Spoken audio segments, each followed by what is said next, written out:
what's going on? Ricky Bobby, we're back. And we're getting ready for spring. And I wanted to tell you guys thanks for watching as always. And so today, something super exciting. This is one of the most watched videos on YouTube when it comes to palm species, period. And this subject is, can you germinate a store-bought dehusked coconut? And we know you can. We've done it a lot of times. We've done it, and I've done it before. And I haven't done it for about a year, but now I have some supplies. Things are calming down here with the kids. So today I was at my local grocery store, and one thing I noticed was this bad boy. Look at the size of this thing. So a lot of times in the supermarket, the coconuts can be very small, and that means that they were picked when they were not really ripe or not ready to fall. So sometimes when they're really big like this, I feel like it's more mature and more ready to actually sprout. Also, if you can hear that, this thing is full of water, coconut water. So that's another good sign. The other thing to look for, I don't know if you guys can see it. So there's three eyes. One of them is going to be the one that germinates. Typically, it's going to be the one that's got sometimes the bigger circular dot.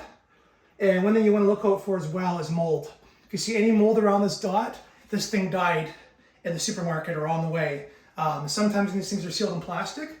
The plastic actually also can cause them to kind of rot where it wants to germinate, because these things will germinate in the supermarket. I've seen it. So everybody wants to see how to do this again. All you need is a cheap bucket like this, and it's filled up this high. And even though the reason why it's filled up that high is, luckily we have a lot of aquariums in this house. So we have an old aquarium heater. And what we're going to do is we're going to set it to about 85 degrees. And because this thing is rated for like a 10-15 gallon aquarium, and there's only 1.5 gallons of water in here, it will not take much energy to heat this bucket and to keep it warm. So you won't even probably notice it on your hydro bill. So, but the other reason why we keep the bucket level this high is we want to make sure that the heater stays submerged so that we use all of the heater. Okay? So I've already filled the bucket up with water. And so what we're going to do is, first of all, tonight, we're just going to soak this whole thing in a bucket of warm water overnight. And then tomorrow, we'll go to the next step. So for now, we're going to plug in the heater. Now I'm not doing this in the palm room for two reasons. A, it's quieter. I know a lot of people say the birds are annoying, and I get it. And two, it's just a lot easier for me, other distractions, to do this video in here. Hopefully the echo doesn't sound too bad. So the heater's on. It's going to warm this water to 85, and in she goes. And it floats. So if it doesn't float and it sinks, it's junk. So we have a floater, so we're good to go. And as you can see, the heater is on, and we're going to let this thing soak. So why do we have the water so warm? Well, in nature, in the tropics, when a coconut falls, say it's on the beach or on the sand or something, well, sand is way hotter. The dirt, even in the ground, is way hotter than the ambient temperature of the air. I mean, it can be 100 degrees, and these things kind of need that to sprout. So 85 degrees I found works very well. It's also not hard on the heater. So that's the reason why I choose this temperature. And stay with me, and we'll see if we can get this bad boy to germinate. Okay, so we're back. It's been 24 hours later. So this is what we're going to do next. Unplug your heater. Make sure it's not too hot. You don't want to have it break on you. Put that to the side. Nice and soaked coconut. It's like wet, right? So that's good. It's absorbed a lot of moisture, and that's looking good. Okay, next. This bucket is full of brown nastiness. So we're going to dump it. Look at that. It's a tannins in the dirt from the coconut. Okay, so we're just going to do that. We're going to do a water change. Just going to rinse this bucket out with a little bit of regular water.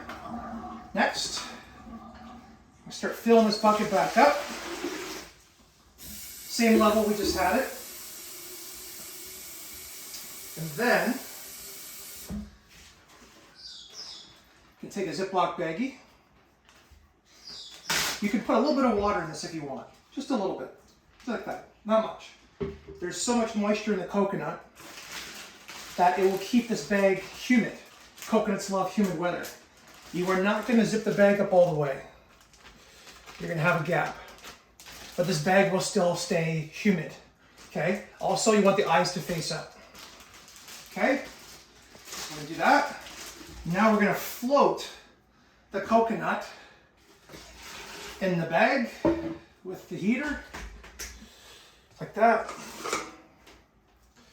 We're going to plug that back in. Now, I'm not going to fill the rest of the bucket up just for the sake of this video. So this is what you got, okay? So the heater's in. There's the coconut in the baggie, okay? We want to make sure we have some air to the coconut, so we don't want it to go moldy. And the coconut's very moist and it's wet, right? So now basically what we're doing is we're creating a tropical weather for the coconut in the sense of temperature. So the coconut will always be surrounded by warm water, and the bag is always going to be moist. So we're trying to simulate its natural environment, and it's going to stay nice and warm for a long time. So this is how I do it. If the coconut is fresh and it is viable, it will germinate. Sometimes it'll germinate in 2 weeks, sometimes it'll germinate in 3 days, sometimes it could be 3 months. But this is a very good way of doing it. And I'm going to post this for our Palm Sunday video. And after that, we will do a follow-up video later on if it does sprout. Thanks for watching, everybody. Have a great day.